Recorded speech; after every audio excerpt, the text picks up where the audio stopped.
Estamos de volta com o seu Quem é Quem. E no programa de hoje eu vou conversar com o Iago Licarião, ele que é estudante de Direito e que vai esclarecer aqui as nossas dúvidas sobre esse conflito na faixa de Gaza. Tudo bem, Iago? Tudo bem, quer dizer que é um prazer estar aqui falando com vocês sobre esse assunto que é muito importante, né, para toda a população. Para o mundo inteiro, né, Iago? Porque está mexendo com o mundo isso. Isso, na verdade o mundo está chocado, né? A expressão é essa, né? Nós estamos chocados, é como eu começo a manifestação, eu começo dizendo que nós estamos chocados com o que está acontecendo, com o absurdo que está ocorrendo lá no Oriente Médio. Fala pra gente o que há nesse momento nessa região. Nesse momento, nessa região, alguns querem chamar de guerra o que na verdade é um genocídio, né? Israel, o Estado de Israel, um estado que é belicoso, é altamente aparelhado de armas super avançadas e está massacrando o povo que se encontra na faixa de Gaza, que é uma região da Palestina, onde o povo palestino está jogado à própria sorte no que é uma verdadeira prisão a céu aberto. A faixa de Gaza é dos palestinos? Isso, a faixa de Gaza ela é uma região ocupada pelos palestinos, né? A Palestina, não existe um Estado dos palestinos, um Estado como nação palestino.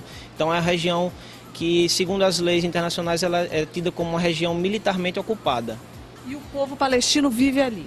O povo palestino vive ali e, teoricamente, protegidos, mas na verdade são amplamente controlados e tolhidos pelo Estado de Israel. Por que Israel quer tanto aquele pedaço de terra? Bem, o conflito sobre a terra ali, aquela terra específica, é muito antigo, né? Então nós vemos na Bíblia, por exemplo, Israel reivindica aquela terra como que tivesse sido outorgada uma escritura pública divina. A terra prometida. Isso, a terra prometida de Israel, prometida por Deus, é ali naquela região. Então Israel chegou lá, invadiu e tomou aquela região para si, e depois foi se dispersando, foram sendo conquistados e tudo mais. Em 1948, finalmente, foi criado o Estado de Israel naquela região. Mas ali já viviam os palestinos? Viviam os palestinos. Inclusive, existe uma imagem muito forte que está rodando pelas redes sociais que demonstra a faixa de terra que os palestinos ocupavam e que foram passando a ocupar e que hoje é uma ínfima parte daquela região, porque Israel ela foi se expandindo, né? E hoje o que acontece lá naquela região é exatamente isso. É uma expansão colonial de Israel sobre o território palestino. E hoje o que está acontecendo ali é um verdadeiro massacre, como você falou. Os palestinos não têm os armamentos que os israelenses têm. E aí todos os dias a gente ouve falar em mortes de crianças, de idosos, de inocentes. Isso, exatamente. O que está acontecendo é um massacre, por quê? Se for ver as estatísticas, eu acho que eu já estou até desatualizado. Eu olhei há uma hora atrás e já tinham morrido mais de 1.400 pessoas na faixa de Gaza. Dentre essas 1.400 pessoas, cerca de 80% são civis e que existe cerca de 350 crianças mortas entre esses, né? E do lado de Israel morreram coisa por 60 e grande, absurda maioria de militares entre o lado de Israel. Então é um massacre, é um genocídio e o governo israelense ele deixa bem claro isso, né? A política sionista do governo de Israel é isso, a guerra, o extermínio dos seus inimigos, dos inimigos do povo judeu. É algo até para a gente refletir, porque eles foram tão perseguidos na época de Hitler, sofreram tanto, e hoje eles estão fazendo pessoas sofrerem como eles sofreram no passado. Essa é a reflexão, assim, essa é o ponto-chave assim, da maior perplexidade que nós temos hoje ao avistar essa situação.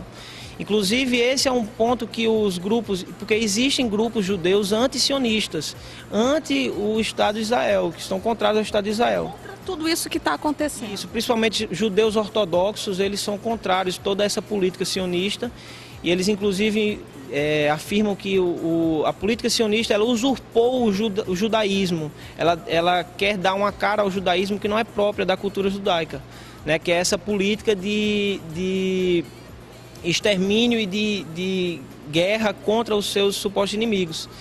E a gente não pode pensar, não pode conceber a ideia de que o povo escolhido por Deus quer exterminar os seus irmãos. É impossível a gente conceber isso, a gente acreditar nisso. Com certeza. Você imaginar um Deus dessa forma, que suja as mãos de sangue. Deus é amor. Isso, um Deus que suja as mãos de sangue para promover um projeto pessoal seu, esse Deus ele está mais para diabo, na minha concepção. Não reflete um Deus de amor. E só completando a questão do Holocausto, você falou, esse grupo de judeus antisionistas, eles falam que essa política de Israel, ela tem manchado a memória dos seus pais e avós que sofreram no Holocausto, porque na verdade o discurso sionista ele tem as mesmas lógicas do discurso nazista de Hitler, o discurso e inclusive é um discurso antissemita, porque se os árabes também são semitas, esse discurso de extermínio dos árabes também é um discurso antissemita. E qual é o discurso deles? O discurso deles é que eles são os inimigos de Israel. Isso, os árabes, na verdade não só os árabes, o sionismo é uma política chamada autodeterminação dos judeus. É um movimento que ficou muito forte, principalmente depois da Segunda Guerra Mundial. E esse movimento ele prega que nenhum povo da terra, todos os povos são inimigos porque eles nunca vão aceitar os judeus como irmãos, como pessoas. Então eles têm que se impor sobre todos os povos. Essa é a política sionista de Israel. Eles pensam assim, os judeus pensam assim, que nós não aceitamos eles como irmãos? É isso? Não os judeus, mas os judeus sionistas, exatamente, que são, infelizmente, os que estão na liderança do Estado de Israel. E o que são os sionistas? Os sionistas são a parcela de judeus que pensa nessa autodeterminação do seu povo sobre os demais. É uma imposição. Que é o melhor. Isso eles precisam se autodeterminar, eles precisam sobrepujar os outros povos, porque aqueles povos nunca os aceitariam. Na verdade é uma política de conquista, né? Uma política de conquista. Essa questão de que nunca vão aceitar é o pretexto para fazer uma política colonialista. E é o que acontece no Oriente Médio hoje é exatamente isso, porque a ONU vem denunciando que Israel vem expandindo seu território, principalmente na Cisjordânia, com a construção do muro. Israel construiu um muro que impede os direitos de vir dos palestinos, impede acesso, impede tudo e eles vão expandindo seu território a cada momento. Essas mortes estão chocando o mundo, né? Todos os dias, como a gente comentou agora há pouco, a gente ouve falar de pessoas morrendo, mas a gente também não pode esquecer que do lado palestino tem o grupo Hamas. Isso, o grupo Hamas, ele é tido por muitas nações, ele é tido como um grupo terrorista, né? E outras nações entendem o Hamas como um grupo de resistência. É um grupo que está presente na liderança palestina, na liderança governamental, que na verdade existia um conflito antes na Palestina, que eram o grupo Hamas e o Fatah. E esse grupo se fundiu. Então, o Hamas não é o único que está na liderança governamental palestina, né? E esse é um grupo que também está enviando mísseis a todo tempo para Israel. Os noticiários anunciam isso a todo momento, que eles também enviam. Só que os mísseis não atingem Israel porque Israel tem um poderio bélico muito forte e elimina todos os mísseis. Agora eu quero saber quem arma quem? Israel. Quem é que arma Israel? Quem é que dá todo esse suporte bélico para Israel e quem dá o suporte bélico para a Palestina? O suporte bélico para Israel, com certeza, vem dos Estados Unidos. Não há dúvida que os Estados Unidos e a União Europeia são os grandes irmãos mais velhos de Israel. Inclusive são os que têm se abstido de combater esse conflito todo. E por que esse interesse dos europeus e dos americanos favorável a Israel? São vários interesses. Primeiro porque os Estados Unidos eles adotaram uma política contra o terrorismo, né?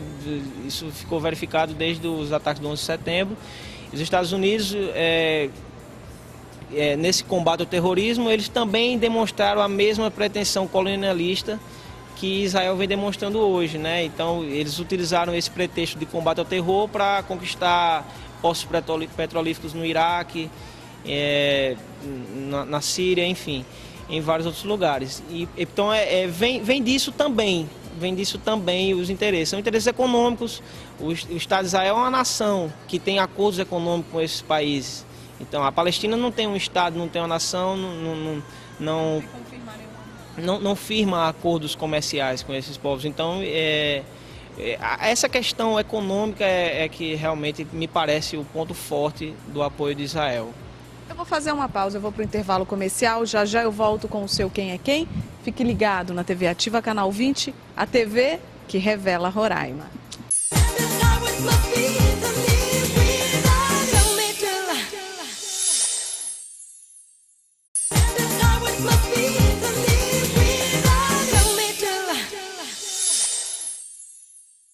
Estamos de volta com o seu Quem é Quem e no programa de hoje eu estou conversando com o Iago Licarião, esse jovem estudante de Direito, sobre os conflitos da faixa de Gaza. Iago, dinheiro sempre é o motor dessas coisas, dessas grandes confusões. No mundo predominantemente capitalista que a gente vive hoje, o dinheiro ele é o grande motor de tudo que acontece, né? O poder ele está determinado no dinheiro, na relação capitalista. Então, as guerras movimentam muito dinheiro. Muito dinheiro. Inclusive, você me perguntou no bloco anterior sobre o interesse dos Estados Unidos. Os Estados Unidos é um país que virou uma superpotência econômica com guerras, né? Com corridas armamentistas, com a indústria armamentista dos Estados Unidos vendendo aos montes. Primeira e Segunda Guerra deixaram os Estados Unidos uma superpotência. Então, eles forneceram as armas. Isso, então eles sempre lucraram com guerras e sempre foram uma nação voltada para isso. Então a lógica ela me parece meio simples nessa situação. Incentivar a guerra para vender o produto que se tem. Também. E aí tem o petróleo que gera interesse.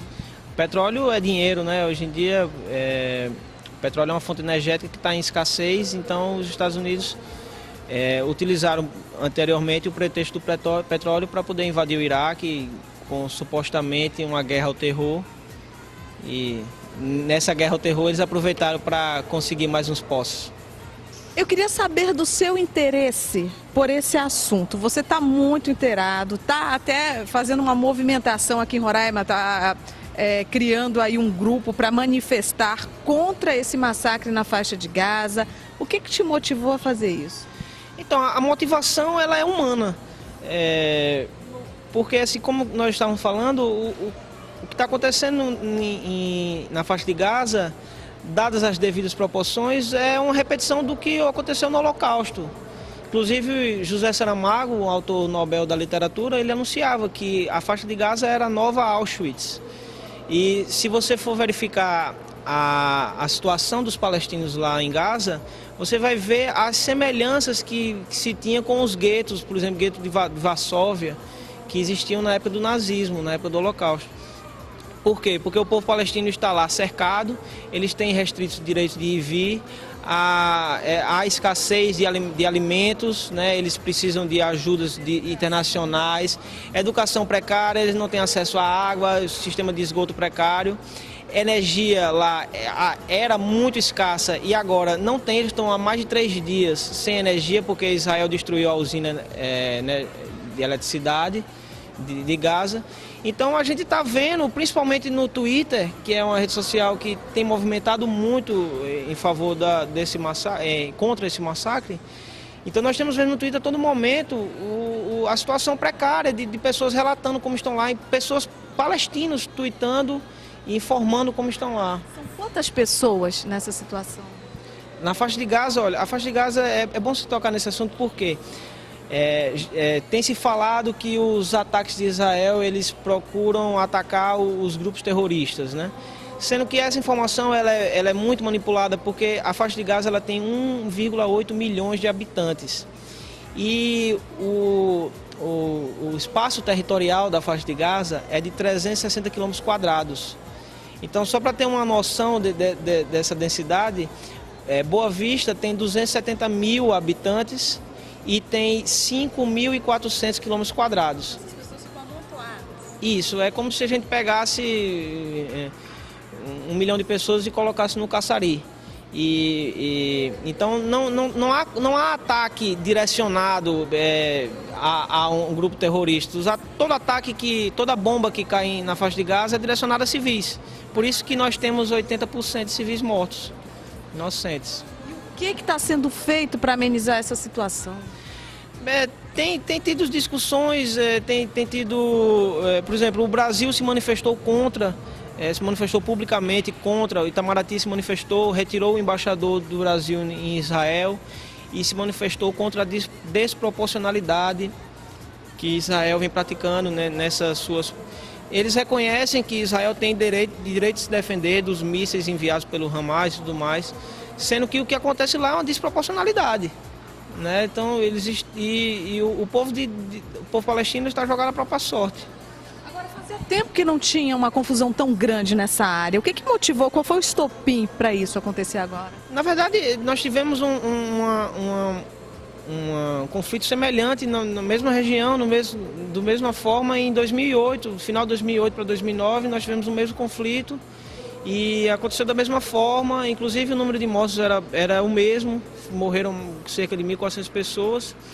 E o ministro de Defesa do Brasil, o Celso Amorim, ele se manifestou exatamente sobre isso, que disse que naquela época a paz ela só veio porque o Estado de Israel, que é o Estado superior, promoveu a paz, promoveu o cessar-fogo e tudo mais. Então ele clama por isso também, o ministro da Defesa, ele fala a mesma coisa, que na situação atual Israel tem que levantar a bandeira branca, porque Israel é o Estado, Israel é a nação, Israel que tem o poder nas mãos ali de levantar a paz. Há pouco tempo o Papa Francisco esteve nessa região e conversou com os dois líderes. Te peguei agora? Pois é, ele esteve lá e conversou com os dois líderes, mas ao que parece a paz não é algo palpável para agora, para esse momento. O que nós podemos fazer então, Iago, e você tomou uma ótima iniciativa? O que nós podemos fazer, de certa forma, é muito pouco, porque nós estamos aqui, nós estamos distantes e não temos nenhum meio assim ao nosso alcance para promover a paz, infelizmente. Então, o que nós nos resta fazer é manifestar contra esses ataques de violência. A manifestação, ela não vai promover diretamente a paz, mas ela promove um senso crítico nas pessoas, né, um senso de reflexão, que as pessoas verifiquem, porque o padre Fábio de Mello, ele falou teve uma frase muito importante que ele disse esses dias, ele disse assim: há sempre uma faixa de Gaza perto de nós, há sempre uma situação de um opressor e um oprimido. Então, o que nós vemos hoje na faixa de Gaza acontece todos os dias, acontece aqui no Brasil, acontece aqui em Boa Vista. E a manifestação que nós vamos fazer sábado, ela é uma manifestação em favor da vida. É a nossa forma de expor publicamente que nós somos a favor da vida, nós somos contrários à violência, somos contrários à guerra. E essa é uma manifestação importante, é uma manifestação política. Não é política partidária, mas é uma manifestação política, no sentido de promover a paz. Vai acontecer aonde e que horas? A manifestação vai ocorrer no sábado, às 18 horas, lá na Praça do Centro Cívico, ao pé da bandeira de Roraima. Nós vamos estar lá com cartazes, com orações, com apoio. Eu acho que é a forma mais bonita que a gente tem, né, de manifestar agora é orando. E esse grupo lá unido orando, eu tenho certeza que vai surtir sim algum efeito. Nós esperamos que surta esse efeito que eu disse de reflexão. Além da crítica à violência, a sensibilidade com a vida das pessoas que estão sendo massacradas lá em Gaza, né? Das famílias destruídas, das escolas, das igrejas que estão no chão hoje em dia. Mais de 350 crianças mortas lá em Gaza. Que estão passando fome, fora as mães que não têm o que dar para os seus filhos comer. É uma situação de cortar o coração. Na verdade, quase todos os dias eu acordo assim, com o coração na mão, sem demagogia isso. Quando eu abro a internet, sempre tem várias fotos dos últimos acontecimentos da noite, né? Das novas crianças mortas em escolas, dos pais chorando, dos hospitais bombardeados, das ruas de sangue na faixa de Gaza. Na verdade, é um horror que talvez nós só venhamos a compreender daqui a algum tempo, porque ainda estamos muito estarrecidos com tudo que está acontecendo. Mas é uma hora de refletir, né? Então vamos rezar, vamos pedir a Deus, vamos orar, né? Dependendo da religião católica a gente fala rezar, os evangélicos falam orar, porque nós todos somos irmãos e é até bom a gente lembrar que eles são irmãos também. Os palestinos e os judeus são irmãos. Isso é um povo irmão, inclusive existem relacionamentos entre judeus e palestinos, grupos que são contrários, como eu falei, grupos que são contrários a essa política bélica do Estado de Israel. Eles têm uma estreita ligação com os povos palestinos e eles reivindicam pela paz e inclusive eles mencionam que já existiu na história um período em que eles viveram em comunhão, viveram em paz. Na história recente nós já tivemos isso. Então é possível a paz, é possível acreditar na paz naquela região e é possível que aquele povo ele retome a sua dignidade. Porque não é só o cessar-fogo, não é só impedir que Israel envie os mísseis, é retomar a dignidade de um povo que não tem uma nação, que não tem direitos políticos alguns, que tem restrito todos os seus direitos humanos. E que já estava ali no passado. Que já estava ali, exatamente. E o Brasil, a posição do Brasil é muito importante nesse lado, que o Brasil ele é um grande, ele apoia a construção dos dois estados. A criação de uma nação palestina. Isso, a criação da nação palestina. Como já existe o Estado judeu. Como já existe o Estado de Israel, exatamente. Então, talvez seja nesse sentido que uma paz, não só a paz, mas a dignidade daquela região seja retomada, porque do jeito que está, porque assim, veja que nós tivemos paz de 2009 para cá, naquela região, mas aquele povo está jogado à própria sorte da mesma forma. Sofrendo do mesmo jeito. Né? Exatamente, eles estão num bolsão de miséria, então não adianta só a paz, não adianta só cessar a violência, mas a retomar a dignidade daquelas pessoas. Como você falou no bloco anterior, os Estados Unidos estão ao lado dos judeus, né, dos israelenses. A nação europeia também. Quem está do lado dos palestinos? Teve uma votação na ONU esses dias sobre a investigação dos crimes de guerra de Israel, supostos crimes de guerra cometidos por Israel. E os povos da América Latina, os povos islâmicos, as nações islâmicas, esses povos eles demonstraram apoio à investigação dos crimes cometidos por Israel. Os Estados Unidos votaram contra, foi o único país que votou contra a investigação. E os países da União Europeia se abstiveram de votar. Então, assim, nós vemos que o Mercosul ele se declarou em favor do povo palestino. Já existem manifestações do Mercosul em relação a isso. Na verdade, nós vemos que o ponto principal de quem está demonstrando apoio é o apoio à vida, né? Não se trata só do apoio à nação X, à nação Y. Não se trata, o problema maior desse conflito não é a situação geopolítica, não é os interesses econômicos territoriais, mas são as vidas que estão sendo ceifadas naquele lugar e das vidas que estão jogadas à própria sorte, que estão jogadas à miséria crônica. Deixa o teu telefone para contato, aí um telefone, Iago, para quem tenha mais interesse sobre a manifestação que vai acontecer amanhã. Faz também mais uma vez, porque é sábado que está indo o programa sexta-noite, aí você já faz um convite, reforça o convite aí à população. Então, meu telefone é 8122-7468. Vocês também podem me encontrar nas redes sociais, Iago Licarião, com Y. E no Twitter, @Iago Licarião também.